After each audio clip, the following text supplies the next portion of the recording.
Sir ತುಂಬ confident ಆಗಿದ್ದೀರಿ. ಈ ಬಾರಿಯ ಚುನಾವಣಾ ಫಲಿತಾಂಶ ರಾಜ್ಯ ರಾಜಕಾರಣದ ದಿಕ್ಸೂಚಿನ ಹಾಗಾದರೆ.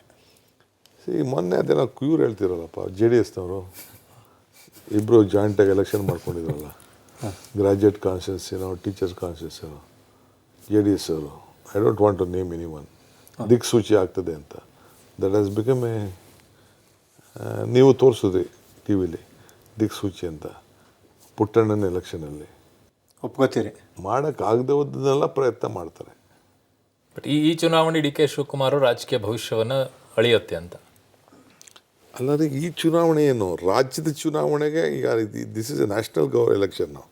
ಸ್ಟೇಟ್ ಎಲೆಕ್ಷನ್ನಲ್ಲಿ ನನ್ನ ಫೋಟೋ, ಸಿದ್ದರಾಮಯ್ಯನ ಫೋಟೋ, ನನ್ನ ಸಿಗ್ನೇಚರು, ಸಿದ್ದರಾಮಯ್ಯ ಸಿಗ್ನೇಚರ್ಗೆ ಜನ ಒಪ್ಪಿಗೆ ಕೊಟ್ಟರು. ನಾನಿವತ್ತು ಅವ್ರ ಮಾತನ್ನ ಉಳಿಸ್ಕೊಂಡ್ವಲ್ಲ ಅನ್ನೋದು ನಮ್ಮ ಸಮಾಧಾನ ಇದೆ ಅಂತ ತಿರ್ಗಾ ಈ ರಾಜ್ಯದ ನಿಮ್ಮ ರಾಜಕೀಯದ ಭವಿಷ್ಯ ಇದರಲ್ಲಿ ಏನೂ ನಿರ್ಧಾರ ಇಲ್ಲ. C I am telling I am so happy ನಾವು. ಸರ್ ಹಾಗಾದರೆ ಈ ಚುನಾವಣೆ ಹಿನ್ನಡೆ ಆದರೆ ಸಿದ್ದರಾಮಯ್ಯ ಅವ್ರ ತಲೆದಂಡ ಆಗುತ್ತಾ? ಸಿ ಈ ಎಲೆಕ್ಷನ್ಗೂ, ಪಾರ್ಲಿಮೆಂಟ್ ಎಲೆಕ್ಷನ್ಗೂ, ಅಸೆಂಬ್ಲಿ ಎಲೆಕ್ಷನ್ಗೂ ತಲೆದಂಡ ಇವೆಲ್ಲ ಪರಿಸ್ಥಿತಿ ಬರುವುದೇ ಇಲ್ಲ.